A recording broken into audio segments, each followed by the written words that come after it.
بيقول لك بكره ماتش سموحه هتحصل مصيبه، يعني هو هيبقى يشتموا اللعيبه عشان يتغلبوا عشان يجي. انا بحذر اللي هيقرب من النادي يتحمل المسؤوليه. تاني دي بلد فيها جيش، فيها شرطه، فيها مسؤولين، فيها رئيس جمهوريه محترم، فيها اجهزه سياديه في البلد. ولو راجل انت او غيرك قرب من بوابه النادي، النادي ده فيه اطفال وفيه سيدات، بدل ما انت عملت ايه اللي ادبك تعالى احضر الجلسه معانا مش كده؟ يعني انا جاي في شافتي جايب قد 30 ورق. السلام على حضرتك. قررت 40 ومع ذلك جيت عشان انا يعني عايز اعرف القضيه مني انا شخصيا. انا قلت انا هشوفه فيديو هينزل بعد شويه عامله انا امبارح. القصه مش قصتي، هو انا بجيب بزود الجماهير وانقل الماتش من برج العرب لاستاد القاهره عشان تشتموا الناس. كل اللعيبه ايه الظروف اللي تلعب فيها دي؟ ايه الظروف؟ ايه ده؟ دول جمهور استحاله جمهور الزمالك كده. دول بقى هم ده كشفوا نفسهم، دي عصابه حسين لبيب، ده كده البيان اللي عمله حسين لبيب. طب استخبى شويه. ده ليه معنى واحد، انك انت جزء من العصابه. تمام؟ البيان اللي بينزلوا زفت الطين وهباب كلهم يعني هم كلهم 15 واحد. تمام. وهتشوف البتاع. انا بقول للراجل فيهم ينزل الانتخابات تاني. عايزين ترجعوا الزمالك تاني 100 سنه ايه اللي صحيني النهارده بدري عشان ارجع احضر الجلسه؟ معليك طلبت ان الجمهور ينزل بعد الماتش، ينزل قدام النادي. لا ما حصلش. انا بقول لك ممنوع الجمهور ينزل. لا في داخل الجلسه بحذر من نزول الجماهير. انت حضرتك بتحذر مش جماهير الزمالك. انا ياما فتحت النادي للجماهير. تمام. بحذر من الالترا والالترا. هو طبعا الالترا في جزء منهم ده محترم ومؤدب بصراحه. الجزء الثاني بقى بتاع سيد مشاغب. هو اللي بيعمل الافلام دي كلها. تمام يا ابني، هو انا اللي حابس سيد مشاغب. سيد مشاغب اتحبس عشان ضرب ضابط على كوبري 6 اكتوبر بالنار، ضابط شرطه، وانا اللي حابسه.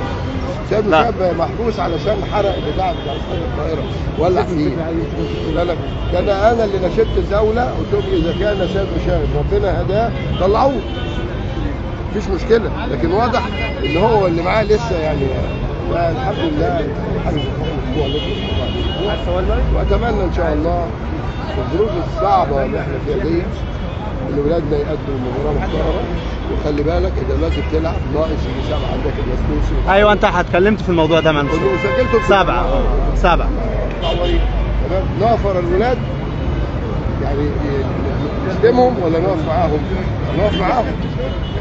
انا زعلان من الولاد كتير فيهم طبعا، بس بحهم قبل الماتش والدوري شغال وعندك مسافر ليبيا. وبعدين اللي عمالين يتكلموا عن ماتش ليبيا الجزائر مش ده برضه الفريق اللي انتوا قعدتوا تقولوا كل الاعلام فريق جامد 3 دوري ورا بعض 9 منهم في المنتخب المحليين، ده كله حصل فريق جامد اهو.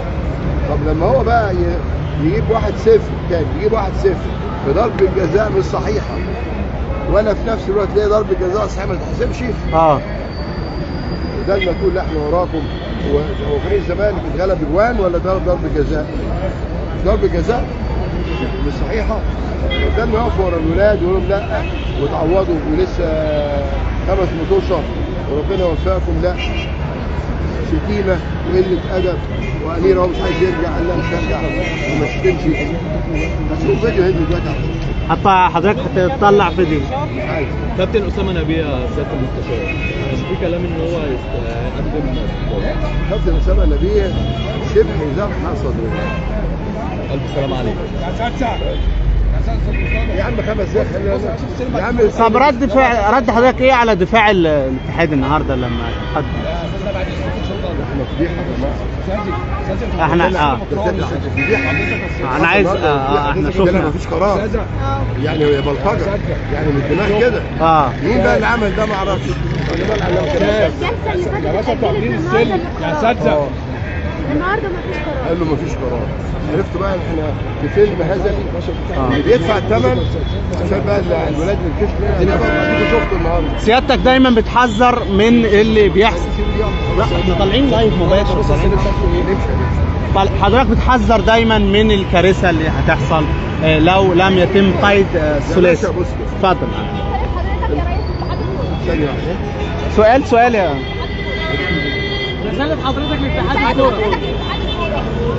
شكرا على كل الدعم. احنا طالعين هوا يا باشا. والنادي طب ما الأهلي. طالعين هوا. شكرا على كل اتفضل مع المستشار. تليفون هنا الزمالك. ايوه دخل موبايلك شويه. في تعنت واضح. يا ابني الجلسه اللي فاتت قد برضه يا امام. الجلسه دي عليه واحنا كنا مفيش قرار. هنحسم وشكله كان قدام المحكمه ايه قد كده ما بيشوفوش خلاص. ما ايوه انا بقول عشان كده سالت حضرتك ردك عليهم في يعني رد عليهم في فرق بين الهزار واللعب بالنار. اللي حصل ده لعب بالنار، لان نادي الزمالك مش ملك. انا ممكن امشي النهارده امشي بكره. نادي الزمالك ده ملك الملايين وجمهوره الحقيقي. ده حقيقي. مش عيال متاجره عشان تشتري وتقول لي اجرها.